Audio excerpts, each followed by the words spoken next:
They didn't even believe in us. God did. How do you know if someone is more fit to become a millionaire? It's the people who get rich, they aren't just relentless, they're actually... Instead of trying to motivate yourself or beat yourself up over a lack of discipline, it's more effective to practice specific habits that help the prefrontal cortex prevail over our lazy, impulsive limbic system. Our obsession with self-improvement is doing more harm than good. So here's what we should focus on instead. Assalamu alaikum friends, it's Ali Aladina and welcome back to the vlog. So let's cover 5 productivity habits right off the bat. Number 1, practice task chunking. The easier a task or project is, the less your limbic system will protest against it. That's why task chunking is highly effective. Divide a big, overwhelming task or project into multiple bite-sized tasks so that it becomes easier to tackle. For example, whenever I'm writing a new vlog, I chunk it into multiple subtasks. Like for example, I create the vlog outline. Then I write like a part 1 initial draft and a part 2 initial draft. I might add like scientific studies or references. And then typically I'll like format and then proofread and then edit, create my headline at the end. Instead of having one big, intimidating task in front of you, which the limbic system does not like, chunk it into multiple smaller tasks that can easily be completed at one time. Number 2, do hard tasks really early in the day. One of my foundational productivity rules is to complete my most important, most challenging tasks very early in the day. And this is before I work on anything else, because research shows that as the day progresses, we get exponentially worse at self-control, focusing and processing information. Think about people going to the club or going to party at night, losing self-control. Because the later it gets, the more our energy depletes. I'm tired. And decision-making fatigue kicks in. And this puts our limbic system in the driver's seat. So basically put your hardest tasks in the beginning of the day in order to tackle them early. And in effect, avoid procrastinating on them. Number 3, optimize your energy. Studies show that people who are sleep deprived, they experience reduced cognitive productivity and suffer an overall 29% productivity loss the next day. That's because when you're fatigued, your limbic system is in full control of your decision-making process. And this usually triggers procrastination. But since the prefrontal cortex is relatively newer and a weaker part of your brain, it requires much more energy to stay in control. More passion, more energy, more energy. That's why it's essential to prioritize healthy habits. Like for example, you already know these things, okay? Sleeping 7, 8, 9 hours a day. Exercising like 3, 4 times a week. You gotta move throughout the day. Like when your Apple Watch says, you gotta get up and start walking. And if you can't walk, just like stretch regularly. Find a break room. Find a corner where you can go and do some meditational stretches. Take walks, but avoid sitting for hours in a row. Obviously eat foods that are high in nutritional value and stay sufficiently hydrated. I mean, water is a key ingredient for your body. In my experience, productivity is at least like, 75, 80% biology. Because by prioritizing my health, being productive requires a lot less mental effort. And motivation seems to be like a natural byproduct of feeling energized. Number 4, minimize distractions. When distractions are within easy reach, the limbic system senses a quick and fun and easy way to escape from our more serious tasks and goals. Because in most cases, working on our goals is much more intense. It's challenging and it's less stimulating than most of these distractions, which is the reason why our brain gravitates towards these distractions. Many of today's digital distractions have been purposefully designed to hijack our brain's reward pathways, specifically the dopamine system. And that's what makes these distractions so addictive. In fact, of course, there's a financial incentive in order to get you distracted. For example, the more time you spend on a social media platform, the more money they make through advertising revenue. In essence, your attention is their business model. Number 5, oh man, I love this one. It's meditation. Meditation, prayer, whatever you want to call it. If you just give this a try, if you just give it a solid effort. Come on, just give it a try. After a few weeks of consistent, disciplined meditation, let's say at the same time for about 10 minutes each go at it, you'll automatically start making better decisions in your life. Like me personally, I procrastinate less, I spend less time on low-quality distractions, and overall I make healthier and more productive choices throughout my work week. But that's no coincidence. Research by Dr. Sarah Lazar, a neuroscientist at Harvard Medical School, has found scientifically that meditation has a positive effect on the brain. She says, "We found that the more hours a person had been practicing meditation, the more profound the changes were in the brain." Lazar's study found that people who meditate frequently and consistently have increased gray matter in their prefrontal cortex. In simplified terms, the more gray matter in someone's brain, or a specific region of the brain, the more effective their brain is. Furthermore, research has found that frequent, scheduled, and consistent prayer and meditation decreases the activity in the amygdala, which is part of the limbic system. In other words, prayer and meditation helps to build a better working prefrontal cortex, and this keeps our limbic system under control. And this scientifically puts us in a much better position in order to prevent us from procrastinating. But you gotta stop blaming yourself and you gotta start using neuroscience. All in all, practice habits and productivity techniques that support your prefrontal cortex, so it's more likely to overrule the impulsive and short-term oriented limbic system. So instead of blaming yourself because you're not disciplined enough or you lack motivation, it's more important to just focus on the healthy tasks and use your brain as a tool in order to drive yourself towards your goals and away from society's frequent digital distractions. But listen, extraordinary minds, they don't adapt. They construct the habitat where their flow becomes inevitable.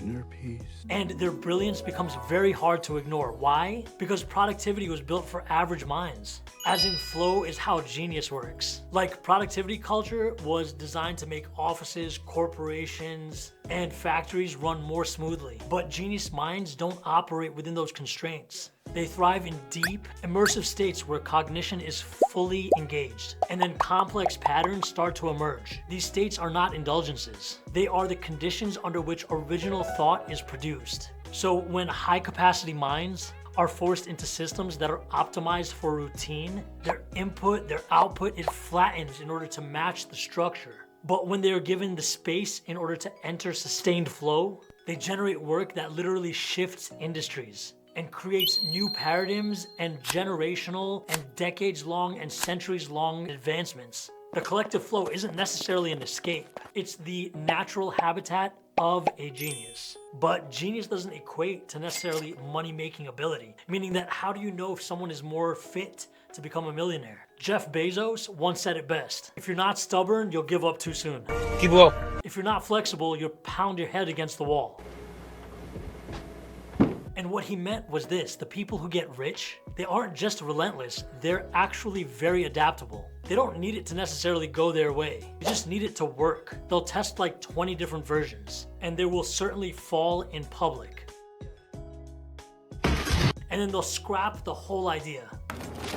They'll bring it right down and then rebuild it from the ground up. You see, there are two different types of people: the ones who get really attached to being right, and the ones who are obsessed with getting it right. Millionaires don't treat failure as personal. They treat it as data. They don't bounce between ideas like hoping one sticks. They commit, they iterate, and they outlast. They're not necessarily addicted to perfection, they're addicted to progress. The real sign that someone's gonna be really successful is that they don't stop when it gets messy. They stop when it works. You want career advice? Become the translator. Like, become the translator between technicalities and leadership, between vision and execution, between departments and people that don't even talk. Because every organization, large and small, needs bridges. So be the bridge. Be the person who can explain complex things really simply, like dumb it down, and connect departments and people, because connecting the disconnected is a great way to win. In my opinion, translation is more valuable than expertise. And then speaking of expertise, you got people who are experts who say, well, I just want to be happy after becoming an expert at what they do. I'm Brandon Collins, and I'm a mustard expert. It's just a slogan. It's like the most common slogan of our time. And it's just a preposterous slogan, in my opinion. Ridiculous. The problem with the pursuit of just happiness is that when life storms come along, happiness disappears. And then you're left with nothing. I have nothing. So you need to pursue something that's deeper than happiness. And if happiness comes along, well then, hey, congratulations. Congratulations. But in reality, it's much better to pursue things that are meaningful rather than the things that just make you happy. because ultimately it'll make you more useful for you and your family. And it's also kind of like a relief for younger people, like the youth, to know that the baseline conditions of life are seriously difficult. It's like, what do you mean just? What do you mean? You just want to be happy? What do you mean? That's all? Like, that's all you want? That's it? That absolute impossibility? You want to be all the way up no matter what you do? You want it to be unending, just like bliss, clouds of hope, rays of sunshine? And that's all you want? It's not exactly a small ask. If we do careful analysis of what people really mean when they say they just want to be happy, what they mean is they don't want to suffer endlessly. So we don't really mean we just want to be happy. We just mean, please don't make us like really too miserable. What's really obvious is that we want an adventure, right? We want an adventure that's so compelling that it makes the misery of life not just justifiable, but worth it. And when you start getting into like happiness, sadness, man, just listen, you're like the sun. If you're a man listening to this, your hormonal cycle rises and sets inside of a 24-hour cycle. As a man, you have to understand that in the morning, your testosterone is at its absolute highest. This makes you communicative, energetic, focused, and most importantly, aggressive. Your virility is roaring for lovemaking and charging forward with the gang. And with your testosterone so high in the system, the frontal lobes for higher order reasoning actually come offline a little bit. Like hunters hitting a hunt first thing in the morning have a little bit less fear and they're a little bit more wild because you're running on pure masculine instinct. But by the afternoon, your testosterone is gonna mellow out. You're still gonna be energetic and focused, but you're gonna become more open to working with others. But in the evening, testosterone is a thing of the past. This brings out your low-key, like softer side. Your energy and your libido are gonna be at their lowest. So you just wanna relax, and in fact, you're actually much more vulnerable. A peaceful home is so important at this stage in your day in order for you to relax and start heading to sleep. Because as your body knows that it's preparing to go to bed and rest and recover, it also knows that it's gonna recharge its testosterone for the morning. Listen, men have been divinely designed to excel in daily repetition, but just like the sun, your energy dims with the day. And because of this neurochemical dimming, your evenings are super sacred. The need for home and returning to the home is produced by your own body. Think about the hunter, where as the sun is setting, they need to get back and retreat back to safety, back to their wife, back to their kids, back to home base. Poor men usually spend their money and invest what's left. Rich men invest their money and spend what's left. And here's the startling answer. It doesn't even matter what the amount is. Meaning like it's not even important what the amount of money that person is earning. What's more important is the philosophy of that person's brain and how they're wired to think and invest. So I would ask you to adopt this philosophy of spending only after you've invested. If you really want to be transformed, you have to live an intentional life. This is so simple and I really don't want you to miss it. Most people, they don't lead their life. They accept their life. And when you accept your life, you are living on things that are not like worthy of your time and effort and energy. To go uphill, you have to be intentional. Nobody ever went uphill by accident. We don't read books and open up new books about accidental achievements. You have to be intentional with what you do and who you are. And just a couple of minutes ago, I was talking about happiness, and really I was thinking, overthinking is like the key route to unhappiness. So here are 8 ways you can beat overthinking. Number 1, the problem is really the problem. The majority of the harm is caused by your own brain, by you and your thoughts. Like 1% of the harm is actually caused by reality.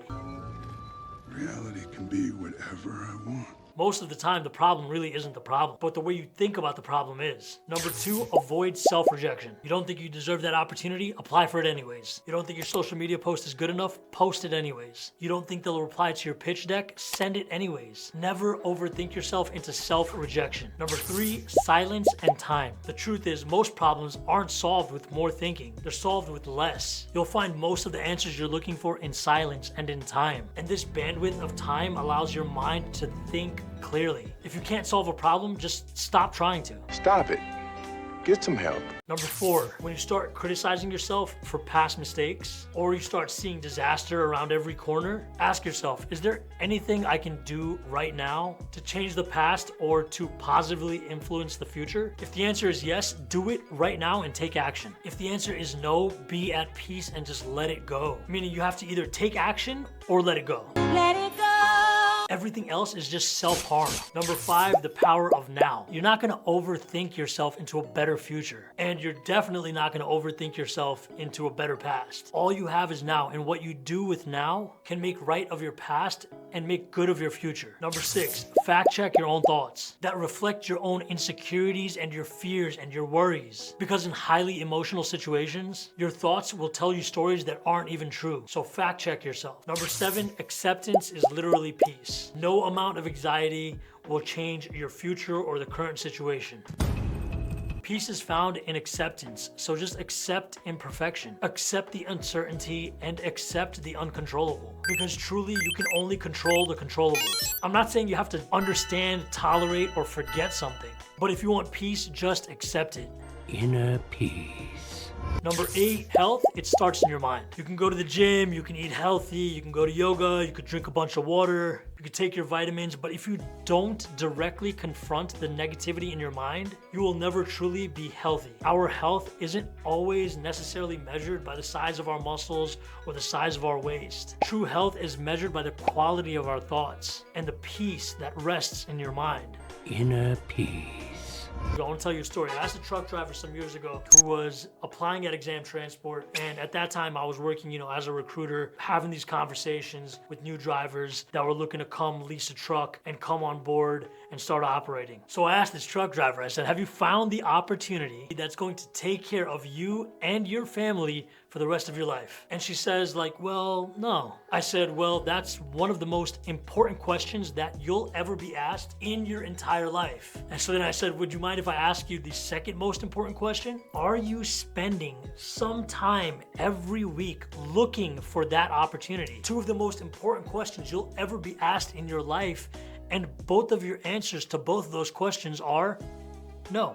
No. How would you explain that to your family? No, I haven't found the opportunity, and no, I'm actually not looking. Then I says to her, hey, would you mind if I give you a gift? The gift is the gift of advice that I was given that changed my whole life. And that is, if you haven't found the opportunity yet, you must spend some time every single week looking for this opportunity until you find it. Then I said, let me give you a promise. My promise is the day you decide to spend some time every week looking for that opportunity, your self-esteem will go through the roof and you will never be the same again. And that's why I say that the hustler, they gotta evolve in order for the CEO to appear. You have to realize that what got you here is actually in direct conflict with what will take you there. Because as a hustler, you are somebody who's very, very active, always busy inside of your business, and you're actively trying to scale it and then ultimately escape it. But you have to get out of the way. You gotta put systems, processes, and people in place. But as a hustler, without even thinking about it, you're always gonna tell yourself internally, well, nobody can do it as good as I can. Or if I start slowing down to train somebody, the business is gonna suffer. These are all things like the internal dialogue of a hustler that is fighting for a seat at the table while the CEO is trying to find a way out. A majority of our decisions are made by how we feel in the moment. And that's the actual problem. Do I feel like getting up? Do I feel like making that cold call? Nope. Do you feel like doing that third set, fourth set of reps? Nope. Because we make decisions based on our feelings, and that is robbing you of joy and opportunity. If you accept the fact that you may never feel ready, and you may never feel motivated, never feel confident, you may never feel courageous, and that's okay, but you can still push yourself forward. As you start to see yourself as the person who starts taking action, guess what happens? You build the skills of confidence and courage. So my advice to you is to pick your poison and pick dopamine, because dopamine provides you with a little bit of pleasure on top of a whole lot of pain. So when I look at the concept of the hostage brain, I think of all the times that I've been out of control. What do you mean exactly by the hostage brain? All of us want to be in control. I mean, it's like the nature of humanity. Because if you're in control, your level of threat goes down. But really, your control is an illusion. You don't really have control. And the more you try to exert it, the more you'll realize you're actually not in control. And what that does is it generates an enormous amount of stress and an enormous amount of pain. And that pain can turn inwards, and we call that depression. But how do you deal with the psychological pain of the lack of control? Well, I tell you, we have loads of ways, okay? Cigarettes, nicotine, cocaine, amphetamines, alcohol, gambling, sugar, social media, that pick your poison and pick dopamine. And so when you pick a set of guilty pleasures and bad habits in order to try to deal with your pain or lack of control, that puts you into a never-ending cycle of consumption and misery. And that is what I call the hostage brain. Money, it should be used as a tool to become a better version of yourself, to become a happier, more content version of yourself. But when it's controlling your personality, it's no different than like any other addiction, where it's forcing you to do things that you otherwise wouldn't want to do. So either people can't stop spending or they can't spend enough. I used to work in financial advisory, and a lot of financial advisors that I knew and spoke to will tell you that one of the biggest problems are the clients that they have that have saved enough for retirement. Like, great job, you saved for 40, 50 years. You maxed out your 401k, you contributed all you could to your IRA, you did everything you could to get yourself fully funded for retirement. And now you're 70 years old and you have enough money to travel and go on cruises and go on safaris in Africa. They won't do it. And I think it's because they become so accustomed to the identity of, I'm a saver. Every month I save and every month my net worth goes up. And they can't bring themselves into switching gears. So start thinking about your retirement and how you want to be at that point in your life. Well, for a lot of those people, money is in full control of their identity. It's telling them what to like, how to live, what to aspire to, what to enjoy. The money is totally in control of their personality. And it's just as detrimental and dangerous as the teenager who can't stop spending. The money is like playing the marionette doll of your life. It's telling you exactly what to do and when to do it. But lastly, I want to talk to you about the cruelty of overnight success.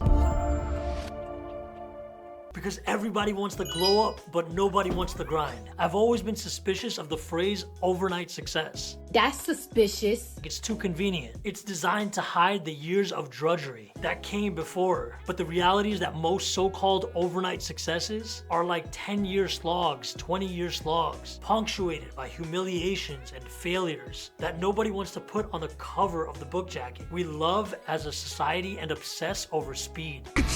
We romanticize the viral clip, the sudden breakout, the startup that rocket ships from garage to IPO. But these are for the most part fictions. When I was younger, I wanted to believe in the miracle of acceleration. I wanted to think that if I was sharp enough, talented enough, lucky enough, my life could change in an instant, overnight. And who doesn't want that? To bypass the long apprenticeship and leap straight to mastery. The magazines, they put the young founder on the cover, like the youngest looking version they can of that man on the cover. It looks like the kid hacked the system.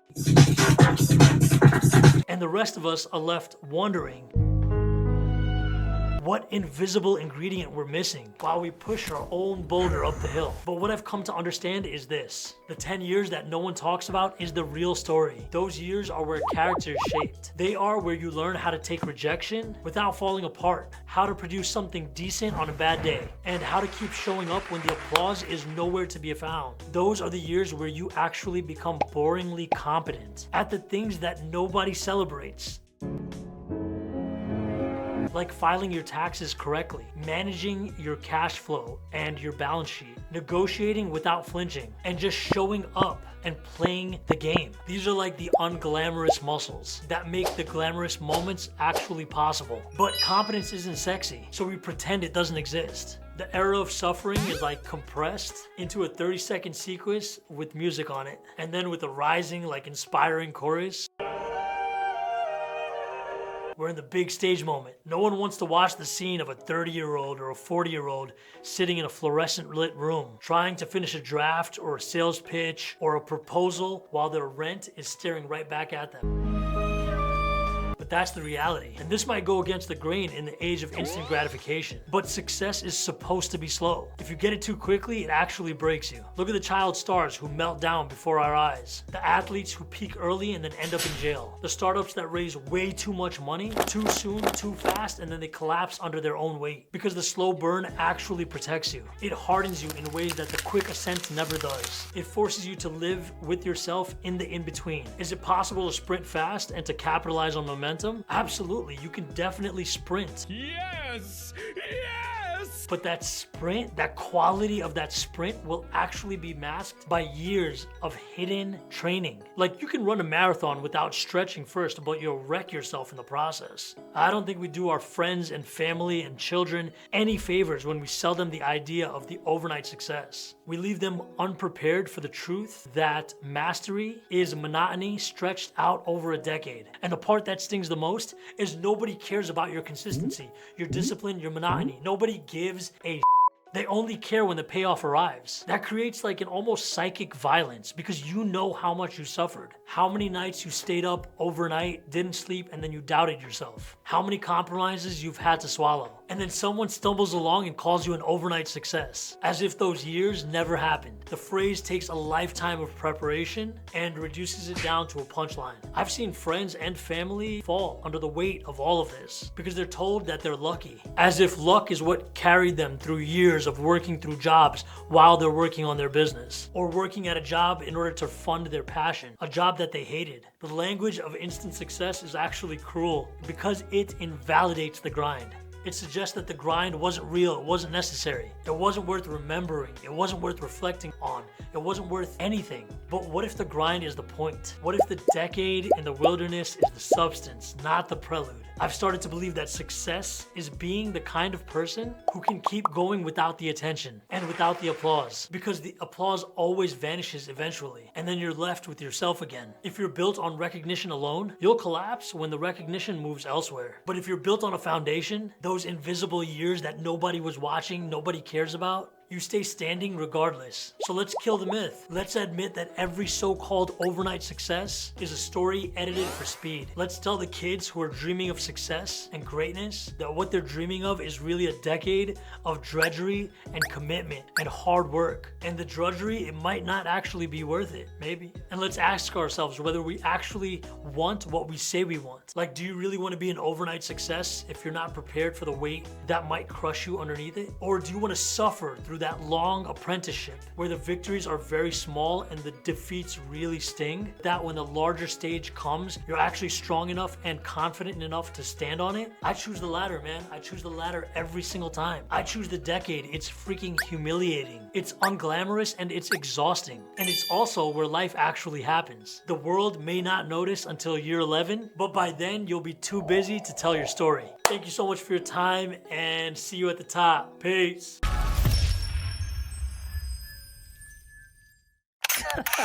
They didn't even believe in us. God did.